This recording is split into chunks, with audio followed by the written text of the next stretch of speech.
Arratsaldeon, Gaztek. Bienvenidos a Nakamas, un espacio donde hablar y debatir sobre One Piece. Hoy os presentamos uno de los dos formatos que vamos a trabajar en este podcast nuestro. Uno va a ser este formato de tertulia que vamos a hacer hoy, que comentaremos un poquito pues, temas de actualidad, el último manga, etcétera.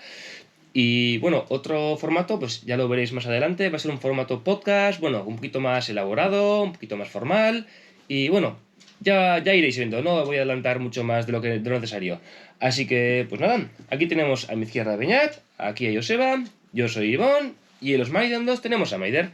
Y dicho esto, ¿de qué vamos a hablar hoy, Joseba? Bueno, pues eso, lo dicho, ¿no? Tertulias, actualidad. Vamos a hacer un poquito de análisis, un poquito de opiniones y de los últimos capítulos, de lo más reciente. Y vamos a dar un poquito de eso, opiniones, teorizar y vamos a hacer un poquito que sea más dinámico estas tertulias, ¿vale? Entonces, teniendo en cuenta que los últimos capítulos han sido un poco potentes, tenemos cosas de qué hablar, vamos a intentar resumir o explicar un poquito lo que ha pasado, pero si no nos da tiempo a hacerlo en uno, os lo haremos en dos partes, ¿vale, chicos? Para que si veis que os ha faltado algo o lo que sea, pues lo metéis en comentarios, pero tened en cuenta que va a haber una segunda parte seguramente donde comentemos cosas que pues faltarán en este primer podcast. Ya lo iremos viendo. Entonces, yo lo primero os quiero preguntar, los últimos capítulos del manga, ¿qué os ha parecido? Han sido una pasada. A ver, primero tenemos que aclarar que estamos en el 1108 y 1109, ¿no? Eso Sí, es. el último emitido es el 1109. Eso es. Vale, los últimos capítulos, bueno, yo creo que generan más incógnitas de las que tenemos hasta ahora. No nos revelan lo que queremos que nos revele, ¿no? Entonces estamos en una situación en la que, bueno, las ideas que tenemos o las teorías que tenemos aumentan muchísimo y yo creo que las tertulias que vamos a tener ahora van a ir enfocadas a eso. Sí, porque al final de cada arco parece que van a ir respondiendo preguntas y en este no nos han respondido preguntas, sino que nos han hecho más preguntas todavía. La verdad es que sí. Además, Egghead es un arco como súper corto, está todo súper comprimido y no da tiempo a nada. O sea, es como que todo tiene mucha dinámica, va muy rápido, pero no da tiempo a tener algo desarrollado. Encima, tened en cuenta que los últimos capítulos ha sido, o sea, en muy pocos capítulos nos han presentado, o sea, ha habido regresos muy importantes, han planteado cosas nuevas muy importantes también, muy interesantes, y yo creo que sí que da pie a hablar bastante, pero ya te digo que para mí, al ser un arco tan corto como tú dices, lo de Egghead, me parece que Oda le está intentando meter un acelerón a la serie.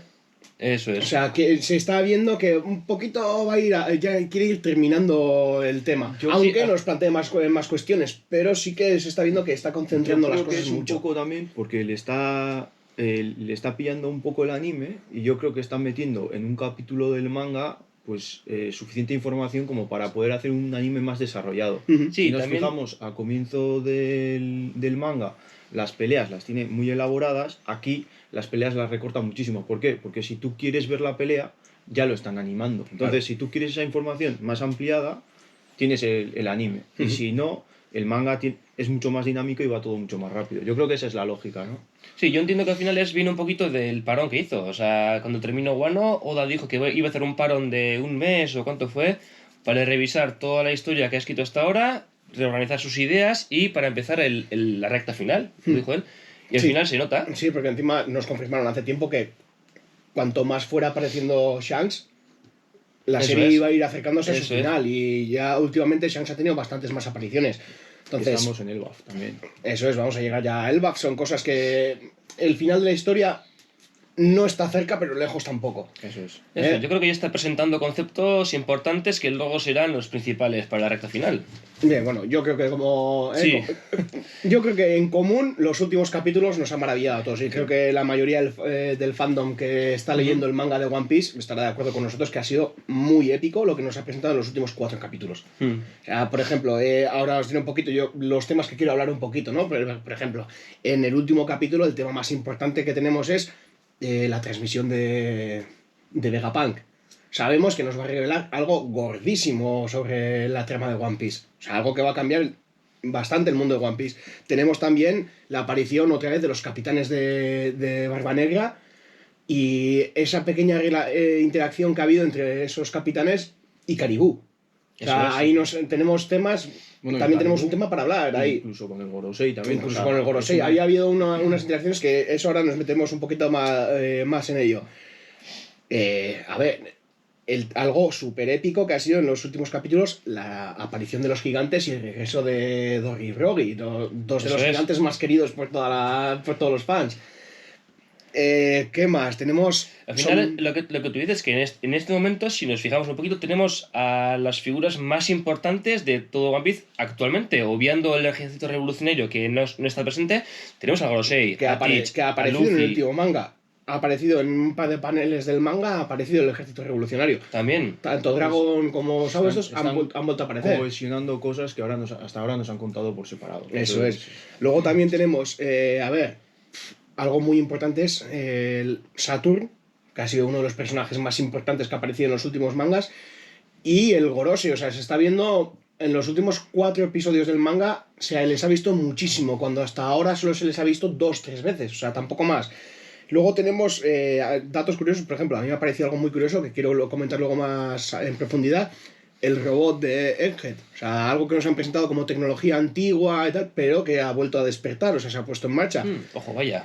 Y luego hay ciertas cosas que ya dejaremos para el final, que son un par de menciones, ¿eh? Pero si os parece, empezamos eso. Yo me gustaría que me dijerais, por ejemplo, vamos a empezar por la trama importante, que es la transmisión de Vegapunk. Que ahí podemos meter, claro, qué es lo que ha iniciado esa transmisión de Vegapunk, porque en los últimos capítulos hemos visto que Kizaru y Saturn están yendo a por Vegapunk, se supone que Vegapunk va a morir o ha muerto, no sabemos, entonces también nos han comentado que el mismo Gorosei te plantea la idea de que a ver si ha sido la muerte de Vegapunk lo que ha activado esa relación. Entonces yo quiero saber vuestra opinión sobre, primero, si Vegapunk va a morir o no, qué es lo que pensáis y la relación que tiene Kizaru ahí con Vegapunk. Me gustaría saber eso un poquito. Sí, yo estoy de acuerdo con lo que acabas de decir. Al final, yo creo que están hilados un poquito. Bueno, ahora debatiremos si va a morir o no y el motivo de la activación. Yo creo que sí, al final, como en el mismo Vegapunk está conectado a su propia nube que ha creado, al final es una nube, yo creo que sí, sus constantes vitales están bajando, se está acercando tanto a la muerte que ha disparado Ha activado una retransmisión. Eso es, una transmisión que tenían grabado desde antes.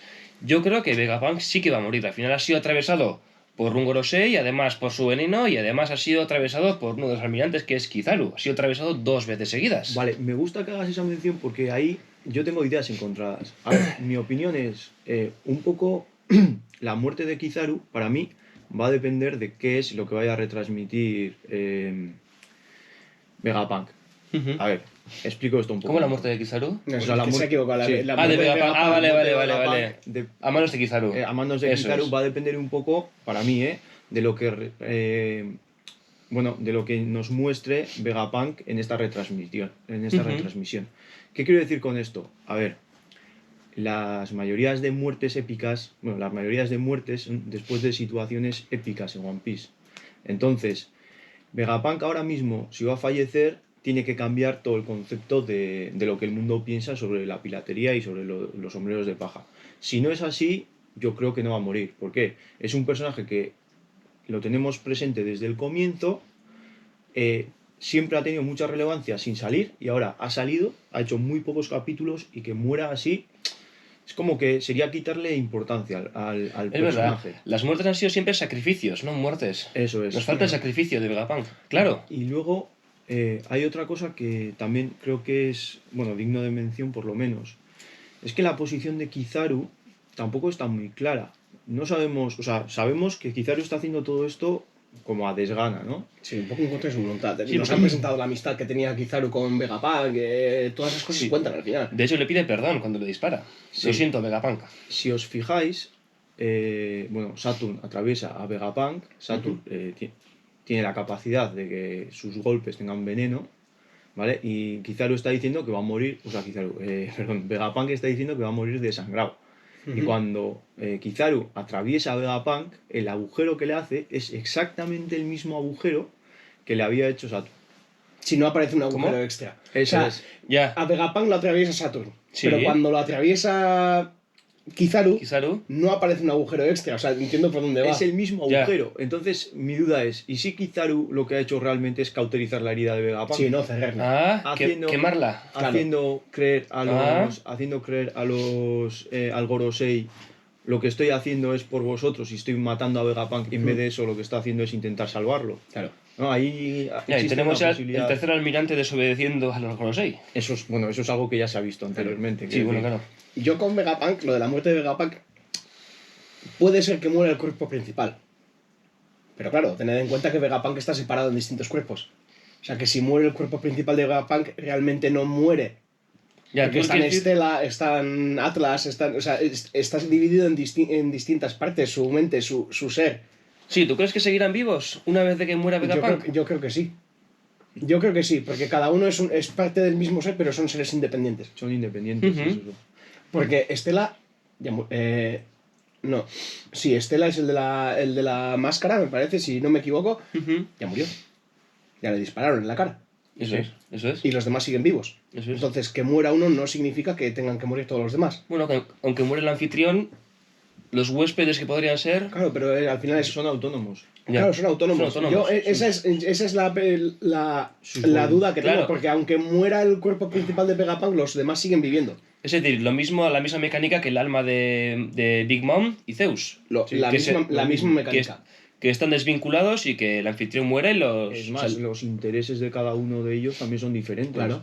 eso es. Y un interés de uno que sea diferente, o sea, que difiera del resto, no quiere decir que los demás sepan cuál es su interés, Claro. porque si no, no estarían Ujú. en la tesitura de que tienen un... De hecho, el traidor de Egghead ha sido uno de los Vegapunk, ¿no? Por eso, ¿entiendes? O sea, una vez separados en distintos cuerpos, son distintas personas. Ujú. Entonces, Ya. la muerte de Vegapunk sería parcial. Se perdería parte de los El recuerdos, parte de las ideas que tiene Vegapunk, pero no el completo. Sí, Mm. sí, sí, no. Podría estar, eso yo, podría estar bien. Esa es la parte que, por ejemplo, si muriese el cuerpo principal, no vería una gran. Sí, por una parte sí, gran pérdida, porque es el que nos ha presentado como el verdadero Vegapunk, pero los otros siguen ahí. Es verdad que si Vegapunk está, todo su cerebro está unido a la nube y destruye la nube, Vegapunk también pierde un poquito de... Eso sí que lo vería más pierde factible. información. Perdería información. Eso, por ejemplo, sí que lo veo que, por ejemplo, sigan vivos ¿Mm? por la conexión a la nube. Si acaban destruyendo la nube, puede que mueran todos. Ah, Que vale, sea el punto vale. de conexión. Vale, eso me gusta. El, vale. el cerebro que hay en la nube es el que transmite es el que separa los datos en distintos cuerpos. Eso habrá que verlo, porque al activar la Buster Call deberían destruir la nube. Otra cosa que me molesta, no sé si me molesta, pero una cosa que me da cierta duda respecto a la retransmisión de Vegapunk es que Vegapunk, o sea, se le está dando, en los últimos 2 capítulos, se le ha dado mucho bombo a esa retransmisión. ¿Qué ocurre? Que si lo que va a revelar es algo que nosotros ya sabemos, para nosotros como lectores no tiene tanta fuerza, no tiene tanta importancia. Entonces, Claro. que haga que de un personaje tan querido como Vegapunk muera después de dar claro. una información que a ti como lector no te supone tanto, Sí, Tenemos creo que que sé por tener- dónde vas. sería porque- un poco raro. Creo que sé por dónde vas. Que yo creo que es lo que va a revelar. Pero claro, el impacto que tiene no va a ser con el lector, sino con el mundo de One Piece. Tenemos que tener en cuenta también una cosa que dijo Oda, de que las frutas se explicarán cuando llegue Vegapunk, la naturaleza de las frutas, que igual podría tirar un poquito por ahí. Ya lo explicó. Ya, sí, la sí, naturaleza de las frutas ya se explicó. Las frutas se crean a partir de las necesidades de los humanos. Eso lo explicó Sí. ya hace unos capítulos. Eso lo Sí. dejamos un poco como cerrado. Yo creo que lo que se va a revelar en esta información va a ser. Yo creo que va a ser la información de que el trono vacío no está vacío. Va a presentar al mundo a Imu. yo creo que sí, yo creo que va a ir... Nosotros Claro, ya conocemos esa claro. información. Claro. Pero el mundo de One Piece no. Creo que va a ser el desencadenante para la guerra batalla final que viene. Podría O sea, ser. más de una vez hemos comentado esa, entre nosotros fuera de podcast y fuera de esto, esa desvinculación que puede haber de la Marina sobre el gobierno mundial y tal, ese conflicto de ideales, yo creo que va a ser este momento donde Vegapunk revele al mundo que no son los distintos reinos y el Gorosei lo que controla el mundo, sino que Claro. hay una persona con todo el poder. Me gusta mucho esa idea. Yo siempre he pensado que el desencadenante de eso va a ser el ejército revolucionario, con Sabo, que era sabe lo de Imu, pero claro, si es Vegapunk que lo revela, tiene mucho significado la muerte de Vegapunk, cuando tú dices que le falta Claro. un motivo, desencadena la guerra Y final. no solo eso, es el desencadenante es de alguien imparcial.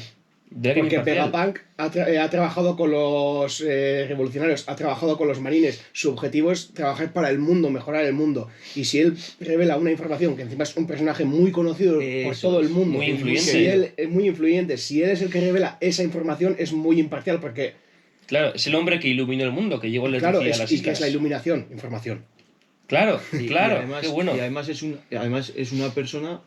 Claro, es que si un pirata revela esa información no es creíble. Claro. En manos de Vegapunk, que es Es un creíble. científico y que es, Es creíble. querido por todos, es creíble. Yo- Es la única persona que puede liberar esa información y que la gente le crea. Yo Eso por es. eso creo que, por lo que decías tú, que va a ser información que nosotros ya conocemos, pero al revelarse al mundo va a cambiar el concepto del mundo de One Piece. Entonces, ¿por qué nos han introducido la historia de que Sabo y Vivi ahora conocen a Imu? Y han salido por patas. Bueno, pues porque está bien también que... Esa es la forma en la que Oda nos ha presentado a nosotros esa Ah. información y Vegapunk es el que va a presentar esa información al resto del mundo. No, y además... Claro. Porque lo mismo, Vale. si los revolucionarios, que son gente buscada por la Marina, muestra esa información, no es creíble, porque puede ser una Qué bueno. táctica para Sí, desacreditar a la Marina. del hombre más buscado del mundo, Claro, Dragon. ¿lo entiendes? O sea, Lo entiendo. Ahí, Me gusta, me gusta mucho, me coge gusta mucho. cohesión todo. Coge cohesión en el sentido de que los revolucionarios lo saben por su cuenta, Eso el es. mundo lo sabe por Vegapunk, Luffy lo sabe por su cuenta, la Marina lo sabe por Vegapunk, entonces ahí todo coge cohesión. Me gusta mucho. Ujú. esa es la idea. Yo creo que es la transmisión, yo creo que va a ser eso. Mm. Luego, no sabemos, pero Nunca se puede con saber. lo que más sentido le veo sería eso. Si todo esto se da como estamos hablando ahora, la muerte de Vegapunk sí tendría, Sí tendría sentido. sentido. Tenía mucho sentido, es Tendría que mucho lo ata sentido, todo. Claro, porque lo ata todo. Claro. Si no, no tendría sentido. Porque es un personaje que le ha dado mucho bombo desde el comienzo, que sabemos de él desde el comienzo, aunque no nos lo haya presentado, que lo ha hecho como muy querido y que ahora de repente lo quite así de un plumazo. Sí, al Sí. final es una de las personas más influyentes del mundo de One Piece, el que llega Claro. a la gente corriente. Claro. También le daría sentido al parón que ha hecho Oda de un mes lo que ha hecho para reescribir la historia y hacer la recta final. Así Claro. daría comienzo a la guerra final, Claro. explicando lo de Imu. Claro. Qué bueno, qué bueno. Yo creo que la idea sería esa. No te digo, a mí otro punto, esto es lo más importante de los episodios, pero otro punto que me pareció muy importante es eso, la aparición de los capitanes de Kurohige, de Katarina Deon y de Van Augur, Ujú. la aparición que tuvieron, ese contacto que han tenido con Saturn, lo que habéis dicho. Ahí hay muchísimas teorías, pero me parece más interesante, más que eso, el unirse con Caribou. O sea, Claro, eso Caribou, Beñat ya nos comentó de antes, también fuera de cámaras. Sí, esto me parece importante que el público lo sepa, que antes de que se publicara el manga, Beñat ya nos lo había dicho. Puñetero ya nos lo había dicho y acertó Sí, de lleno, sí. acertó de Qué lleno. casualidad, porque con Oda no aciertas nunca, pero mira. Pero, Oye, mira, una teoría que hemos acertado, oye. pero mira, y ya te digo, yo, ahí hay... el punto importante es, por ejemplo, se nos intuye un poquito cuál es el objetivo de Kurohige, porque está mandando a distintos capitanes, ya no solo a por las frutas, o sea, a recopilar información, a conseguir ciertas cosas que tenemos claro que el objetivo de Kurohige es hacerse con el mundo. Eso es. Eso lo Y- dice, de hecho, en el último manga, cuando Saturn le pregunta... Sí, Van Augur lo dice, ¿no? Sí. Le dice, ¿cuál es vuestro objetivo? Todo el mundo. El mundo. O el mundo, El mundo. todo el mundo.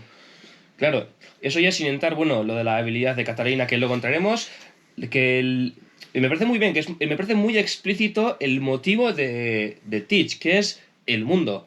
Eso nos quiere decir de que ellos no entran en temas de foneglifos ni en Laugh Tale necesariamente. Ellos Creo que quieren sí. quiero dominar A ver, el no, mundo. no, yo Vamos- creo que vamos sí. por partes. Yo creo que sí, Yo- A ver, yo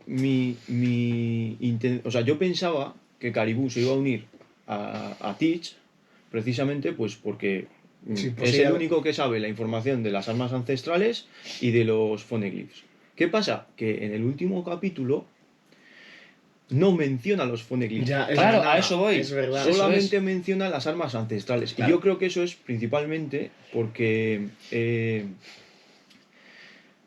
Principalmente eso es porque Caribou no sabe la importancia que tienen esos poneglyphs. Ujú, Igual que Barba Negra sí lo sabe, por eso ha secuestrado a Pudding desde mi punto de vista. Ujú. Caribou no tiene ni idea. Entonces, pues a eso no le da importancia. Solo le da importancia a las armas ancestrales. Yo creo que lo de las armas ancestrales nos lo presentan más. La búsqueda de poder que tiene Teach con las frutas del diablo puede ser otra forma ¿sabes? Porque siempre nos dicen que las fuerzas del diablo no van a dominar el mundo, el poder que va a dominar el mundo es el hack y tal, pero claro, las armas ancestrales es un poder que ya dominó el Un mundo, poder innato que ya dominó. que ya dominó el mundo. Entonces es otra variante de poder del mundo de One Piece y que a Kurohige le den esa información es muy peligroso. Claro, Eso- al final también va un poquito de cómo nos han presentado a Teach, que es un poquito, es constantemente la contraparte de Luffy. Si para Luffy ser el rey de los piratas es la libertad absoluta, para Teach podría ser la conquista absoluta. Eso Eso es. El rey de los piratas. A mí aquí me gustaría, en este punto me gustaría hacer, bueno, yo tengo una pequeña teoría sobre lo que va a pasar un poco con los, con Teach, cuál es el objetivo de Teach y por qué va a hacerlo así. Entonces me gustaría un poco, con vuestro permiso, comentarlo y que me digáis vuestra Tira. opinión. Adelante. A ver, ya hemos visto, bueno, lo que tú has dicho, ¿no? Teach, el objetivo que tiene es conquistar todo el mundo. ¿Y cuál es, para mí, cuál es la mejor forma de conquistar el mundo? Pues atacando a Marijoa. Entonces, Ujú. ha enviado, si os fijáis, ha enviado a dos de sus capitanes a Egghead y cuando van a salir de la isla, después de la conversación con Saturn, dice la capitana, ¿cómo es? Catalina de Bon. Catalina de Bon. Dice, misión cumplida. O sea, como que ya hemos cumplido la misión, ahora nos vamos. Eso es. Y si os fijáis, su misión es tocar. O sea, lo que ha hecho anteriormente que es tocar a Saturn y copiarlo. Eso es. Ya. Y eso lo complementa con la frase que dice ella explícitamente, dice, tengo curiosidad por averiguar qué clase de habilidad posees. Y luego le toca. Ah, sí, bueno. Eso es lo que dice ella. Entonces, ahora nos plantamos que Teach tiene, es que tiene todo para poder atacar Marillos, porque puede entrar infiltrado como Saturn. Tiene la capacidad, o sea, tiene las armas, tiene La los... fuerza bélica. Eso es, tiene la fuerza bélica como para poder conquistarlo. Tiene los recursos necesarios como para hacerlo. Y está en un punto en el que puede hacerlo. Y además ahora mismo tiene la información de Caribou Sí, de que las hasta ahora armas. no tenía, de Eso las es, de las armas armas ancestrales. Porque Entonces, supone que Teach es el personaje que posee la mayor información de las fuerzas del diablo. efectivamente. Podría También, hacer, sí. también hemos visto que tiene a Pudding, o sea, que han ido a por Pudding. También tiene esa información para Los para phoneglyphs, descifrar los poneglyphs. Ujú. Y ahora tiene la información de las armas ancestrales. y a esto me gustaría añadir además que si os fijáis en Egghead ha salido una traidora que tiene la intención o que tiene el sueño de convertirse en Terubito. Entonces yo creo que ahí puede haber una alianza y puede que esa alianza acabe con un ataque de Barba Negra a Marillos y bueno, con la coronación de una nueva Terubito. Puede ser. O sea, me Podría parecería ser. un punto interesante. Estaría bien, estaría bien. Yo Eso creo que no- siempre he pensado... Es curioso, ¿eh? O sea, Sí, lo has hilado bien, ¿eh? Me estás convenciendo. Es verdad que da un poquito de vértigo ver el final tan cerca, ¿eh? Sí, Da un sí, poquito de sí, vértigo. sí, Al final, sí. ¿cuántos años llevamos viendo esto?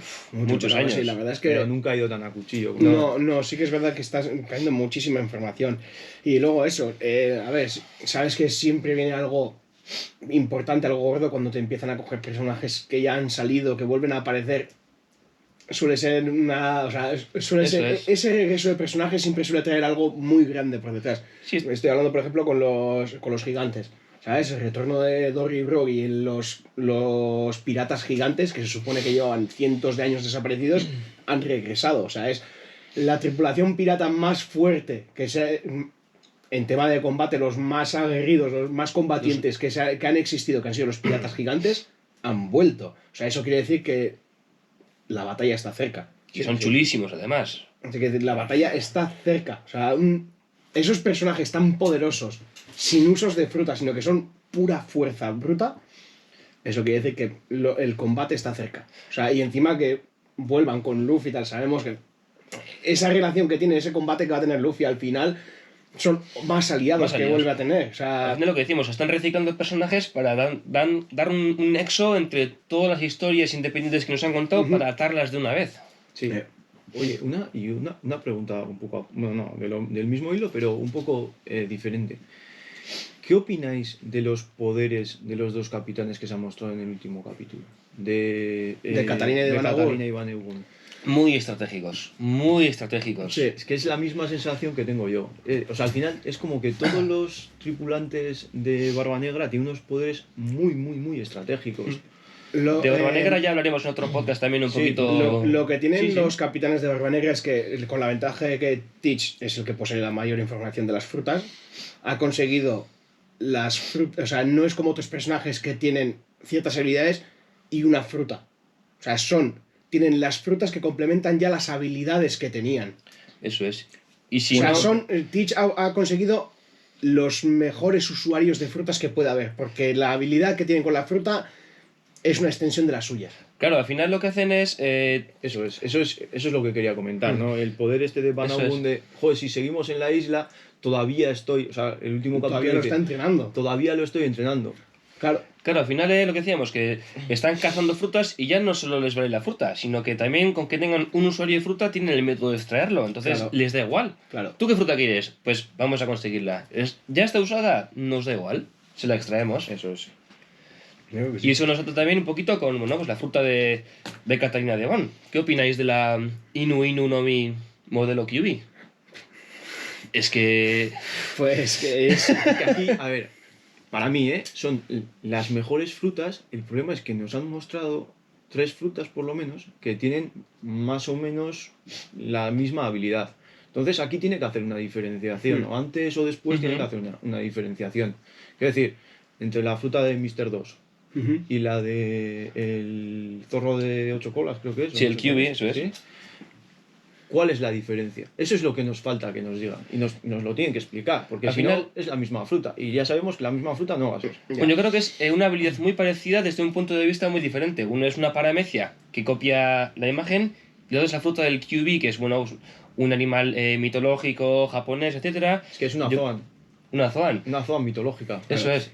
Yo creo que la diferencia, bueno, también de las frutas también ya hablaremos, que, bueno, y también yo creo que la diferencia es lo que decíamos, que aparte de la apariencia también es capaz de copiarle la habilidad al usuario. Es decir, de hecho, cuando llega Moria a Hachinosu, que está buscando a Absalón, la aparición de Catalina Devon va de eso. De la nada aparece Absalón, de pasar de ser invisible a ser visible, vemos a Absalón con su ropa, y de, Absalón, ¿estás aquí? Que no, que soy Catalina Devon.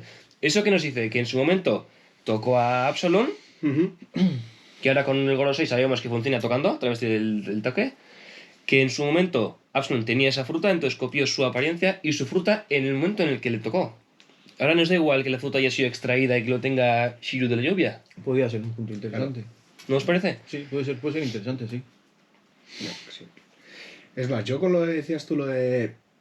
Entiendo eso de tocar y, por ejemplo, que pueda robarle. O sea, que pueda copiar la habilidad, Eso es. pero creo que es más. Como ya en ese momento Shiryu ya tenía la fruta la fruta de la invisibilidad. Lo que nunca nos hemos planteado es que Shiryu tuviera esa fruta que pudiera despertarla y pueda hacer invisibles otras cosas. Igual que Absalón hacía invisibles los cañones en su contacto, que Catalina Devon copie el aspecto, la voz, todo del personaje, pero que Shiryu usara su habilidad para hacer invisible a la otra para que fuera más creíble todo. Qué bueno. También qué mira, bueno. no me lo había planteado No, eso es. y sería un punto muy... ¿Entiendes? También- Porque me parecería demasiado roto que Catalina pudiera copiar las habilidades. Es que la, es muy la roto. apariencia y todo eso, Eso sí, es. te lo compro, porque es lo que hemos visto. Pero las habilidades Qué no bueno. te lo compro, porque desbalancearía muchísimo el tema de poderes con las frutas. Sí, al final siendo personajes tan importantes podríamos suponer de que podrían despertar su fruta y una de las posibles naturalezas de las paramecias sabemos que es que De algunas. de algunas, no Confirmada de todas. algunas, claro. Eso es. Eso ya que comentaremos, yo creo que en otro momento. Que eso porque sí. ahí Sí, hay- lo dejamos para Pero- otro día mejor. Yo creo que eso Podría es estar algo a muy tener bien. en cuenta, que nunca nos lo hemos planteado, pero tener en cuenta eso. Sería muy interesante, sí. Tener en cuenta Estaría eso. muy bien, me gusta. Como te digo, yo, por ejemplo, dejando un poquito aparte el tema este de las frutas, porque Mm. esto lo desarrollaremos más adelante. Incluso Bien. haremos un podcast, de formato podcast de Kurohige, sus tripulantes, los capitanes, todo. Vale. Pero yo quiero hablar eso, de la aparición de los gigantes. Qué bueno. Con la poca aparición que ha tenido nos han enseñado muchísima información. Del Oni azul Dorri y el Oni rojo Brogi, Esos. que son Onis. Bueno, lo de Onis yo creo que es más Sí, bueno, la representación de son tan poderosos y tan bestiales que los llaman Onis, demonios. O sea, sí, pero me encanta. sí. Yo sé que Beñat tiene aquí algo que comentar sobre los gigantes y la relación que tienen con otro gigante que ya conocemos, que te voy a dar pie a ello.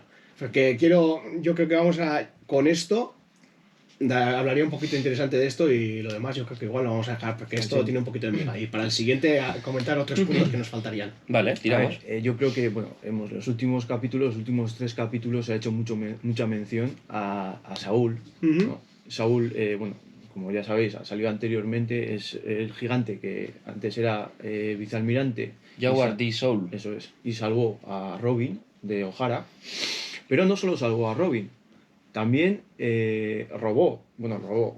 salvó, más bien, sí, los libros de O'Hara con la capacidad de poder leer los poneglyphs. Nosotros en la historia de One Piece ahora mismo, que se sepa, hay por lo menos 3 personas que pueden leer poneglyphs. Está Robin, que con 8 años aprendió a leer los poneglyphs y a ¿Y escribir descifrarlos? mediante los libros de O'Hara. Ujú. Está Saúl, que se llevó los libros de O'Hara, por lo tanto, suponemos que también se los habrá leído y que se lo sabe. Y está Vegapunk, que le pidió a Saúl esos libros, Eso ¿vale? es. Y, bueno, pues supuestamente si una niña de 8 años es capaz de Entenderlo, claro. entenderlo, el Sí. mayor científico del mundo, pues damos por supuesto que también lo sabe hacer. Claro, yo el último recuerdo que tiene de Soul era en la huida de Robin cuando Aokiji congela. lo congela. Pero Ahí- claro, lo que dices tú. Pero es que después sabemos que de ahí sobrevive. Que ya sabemos que Saúl está Sigue vivo. Sí, sigue vivo, Sigue vivo. Está en el BAF. y está en Elbaf. Eso ¿Vale? es, eso es. Entonces, es muy importante. Y tiene la D, ojo. Tiene la D, sí, también. Entonces, yo creo que lo que va a ocurrir es eso, que Saúl va a ser el erudito. En uno de los últimos capítulos mencionan Groggy y... Dory Broggy. Dory y Broggy mencionan Vegapunk, que es el que nos ha mencionado el erudito. Sí, Ese- el erudito nos ha hablado de este personaje Eso que es. es Vegapunk. Eso es, ese erudito yo creo que es Saúl. Sí, pero el tema de al final que un erudito es alguien estudioso, alguien que trabaja con textos. Eso ¿Quién es. es el único gigante que conocemos que ha trabajado con textos antiguos? Es Eso Saúl. Es Saúl. Saúl, qué Saúl, bueno. que además se le da por muerto, no vuelve con la varina, va a Elbaf y, Ujú. bueno, pues desarrolla sus cosas en Elbaf. Yo aquí tengo una duda, porque si os fijáis antes también, el último poneglyph dicen que está en manos de una persona marcada por la llama, Ujú. y O'Hara se quemó. Entonces yo Claro. tengo la duda de si esa persona marcada por la llama puede ser Saúl, que al sacar los libros de O'Hara se haya quemado. Y tengo la cicatriz de fuego que comenta Claro, Teach. Eso es. Claro. Y que sea el que sabe realmente dónde está la última poneglyph, bueno, que sea el erudito del BAF y que nos cuente mucho más sobre la historia del siglo vacío. Ujú. Que además cohesionaría con todo y un poco cerraría todo, ¿no? Sí, sí. Yo creo que lo siento, pero en ese tema no estoy de acuerdo contigo. Hasta que bueno, la mayoría de lo de Soul sí que está en Elbaf, que es una persona importante, que lo ha mandado él, que sepa leer Poneglyphs, completamente de acuerdo, me parece estupendo. Pero que sea él el hombre de la cicatriz de fuego, lo siento, pero no lo puedo comprar. Porque cuando nos dicen eso, nos dan 2 datos acerca de. Bueno, 2 pistas de dónde puede estar el último Rod Poneglyph. Una es Teach, que nos dice que lo tiene el hombre de la cicatriz de fuego. Y lo segundo es en la colación lo que dice Lafite, que es que ellos viajan en barco y que si a un barco enemigo los atacan, suelen crear remolinos para que se trague el barco Sí. y que dice, puede que tenga alguna habilidad. Claro, personajes que estén relacionados, uno que pueda crear remolinos, presuntamente, y uno que sí que sabemos que tiene una cicatriz de fuego, serían Sabo y Dragon. Porque Ujú. Sabo tiene una cicatriz, que no sabemos si este fuego o no podría serlo. Y el otro, hay muchas teorías de que Dragon también pueda controlar, bueno, pues el clima, el viento, los mares o lo que sea. Pero sí que me cuadraría más que sea Dragon el que pueda crear remolinos. Sí, no, puede ser. Y que los revolucionarios tengan uno de los Rod Poneglyphs también me cuadra mucho a mí. Sí, no, puede ser. O sea, sería totalmente plausible. Lo que pasa es que me parece demasiado evidente. Porque muchas Ujú. veces, cuando es algo evidente, luego... Entiendo. Bueno, sí, estoy de acuerdo. Hay veces que lo evidente ha sido lo cierto, como lo de Jinbe. Sí, ahí está la gracia, que no sabes si es lo evidente o lo no evidente. Ahí está, ahí Yo, está. Por eso una tenemos cosa la te voy a cabeza. decir, lo de Saúl, no sé si puede ser Saúl. Yo creo que el hombre marcado por el fuego sí que puede ser alguien del BAF. No tiene por qué ser Saúl. Ujú. Porque acordaos el incidente que pasó en el BAF con Big Bang. Ah, el gran fuego de Elba. El gran fuego de Elba. El poblado que ardió por Big Mom. Eso es. Puede haber algún gigante marcado por el fuego y que en Elbaf esté el último Red Poneglyph, una isla bajo la protección de Shanks. Eso es, eso es. Hablando de esto, ¿vosotros por qué creéis que Saúl se desvinculó de la Marina del todo? Siendo un vicealmirante. Yo creo que desde dentro vio que estaba bastante podrido y dijo, yo no quiero saber nada de este tema. Por su propia justicia. Yo creo que es más por la información de los Red Poneglyph, o de los Poneglyph. Te cuentan la historia del siglo vacío. ¿Y esto en qué Te cuentan la historia de esos años pasados. Te cuenta información de lo que dices tú, el gobierno mundial. Qué es lo que pasó cómo se formó el gobierno, qué es lo que pasó en esos años. Toda la gente que lee, o sea, que ha podido leer los Poneglyphs, no se vincula a la Marina, porque sabe que hay algo más ahí detrás. Eso es, Sí, es eso verdad. es. Yo creo que es eso. Que también podríamos dejar en otro día para hablar dónde nos coloca Aokiji en todo esto, que al final es que está Eso te iba a decir. entre todos, al final. Aokiji cómo deja eso? Porque claro, Aokiji congela a Saúl, Claro. pero Saúl está vivo, Claro. por lo tanto no lo mata. A su vez que deja escapar a Robin, que sabe que es capaz de leer Poneglyphs. Claro. Aoki es un personaje que tiene mucha amiga. Mucha, mucha amiga. Que hablaremos más de él más adelante. Yo quiero hablar más en profundidad que él. Que por cierto, vale, hablamos otro día, pero si os fijáis, Aokiji también tiene una marca de fuego, cuidado. Tiene una cicatriz de fuego de la marca de esto. Sí, pero no creo que posea la Red Poneglyph, porque la marca de fuego es reciente, digamos. Es por la que Es reciente, Akainu. Es El Rod Poneglyph. lo mismo que la información. Sí, pero el último Rod Poneglyph está en posesión de alguien desde hace muchísimo más tiempo. Sí. Por eso Vale, me cuadra más sí. que sea un gigante y que no sea, por ejemplo, Sao. Vale. Alguien que lleve ya años. O sea, se supone que los Rod Poneglyph marcan el camino. Roger llegó a Laughtale por los Rod Poneglyph. Tiene que haber alguien. Sí, yo por eso creo que es más Elbaf, que son las últimas islas del recorrido. O sea, que sea algún gigante el que tenga, sí que tenga la Tampoco- marca y del. lo de los tornados que has dicho es verdad, pero tampoco sabemos cuáles son las dificultades a nivel navegación que van a Claro. tener a la hora de llegar a Elbaf. Igual resulta que para llegar a la isla de Elbaf hay que recorrer un sitio lleno de Como remolinos. Wano, por ejemplo. Eso es. Eso es. Sí, es verdad, es verdad. Podría ser. Eso. También eso nos colocaría que un Yonkou más tenga un Ron Poneglyph, porque claro, Kaido tenía uno, Big Man tenía otro, y en este caso nos colocaría que Shanks controlase otro. Claro. Eso tendría Por que- eso él dice, es hora de ir a por el One Piece, porque él sabe dónde está el último Ron Poneglyph, en el BAF. Mira, podría estar bien, me gusta mucho. Que sea por el fuego del BAF. Estaría muy bien. Yo creo que puede ser. O sea, al final, él tiene el Poneglyph de Elbaf porque tiene la isla bajo su protección. Ujú. Y los Red Poneglyph están en islas, lo hemos visto. O sea, no nos han confirmado un Red Poneglyph que esté en un barco. Que te lo puedas llevar a un lado a otro, sí, pero me parece un poco complicado. Uno no está encima de un elefante. Sí, sigue siendo la isla. Sigue Lo siendo que una está isla. encima del elefante es la isla, no. Pero bueno, Correcto. yo creo que es. A ver, un poquito. Nos quedan muchísimas cosas por comentar. Es que los últimos capítulos tienen claro, mucha amiga. tienen muchísimo para comentar. Lo que no quiero hacer es que este formato se nos alargue mucho. Entonces, Vale. vamos a intentar hacerlo un poquito más conciso y si os parece bien, vamos a dejar unos puntos para el siguiente. Lo vamos a hacer en 2 partes. Vale, perfecto. Si Bien. veis vosotros, chicos, los que nos veis, que os interesa que lo hagamos más largo o más corto, ponedlo en comentarios, por favor. O sea, os haremos caso, intentaremos o alargar o acortar un poquito según lo que nos vayáis diciendo, ¿vale? Pero tened en cuenta eso, que estas tertulias sobre los capítulos y las teorías que vamos a hacer va a ser un poquito más conciso. Lo que haremos más largo será eso, el formato podcast que vamos a presentar también, que va a ser más información, un poquito. Va a ser distinto, ya lo iréis viendo, pero yo creo que con esto por ahora Sí, eso ya es. hemos hablado bastante del capítulo y nos quedan muchísimas cosas, atentos porque el siguiente capítulo vamos a hablar un poquito del Gorosei y vamos a hablar de cosas que no se han visto, ¿vale? El despertar del robot de Egghead, teorizaremos un poquito sobre los poderes de Saturn y del Gorosei. Entonces, tenemos otra buena charla más adelante, ¿vale? Eso es, y por favor, escribirnos qué es lo que os gustaría que hiciéramos, porque al final queremos hacer que sea un podcast por fans, para fans. Exacto. Que nos digáis un poquito qué os apetece ver, cómo queréis que sea, para saber qué hacer también. Eso es. Así que, pues nada, si queréis podemos hacer Perfecto. esa tertulia. Cerramos el cajón. Así que, pues ya sabéis, esperamos que os haya gustado. Si os ha gustado, solo tenéis que subir la tripulación. ¿Cómo? Muy fácil. Suscribiros y activar las notificaciones. Podéis dejarnos un me gusta si os ha gustado. Y nada, pues con esto y mucho más. Hasta el siguiente domingo. Oh. Agur.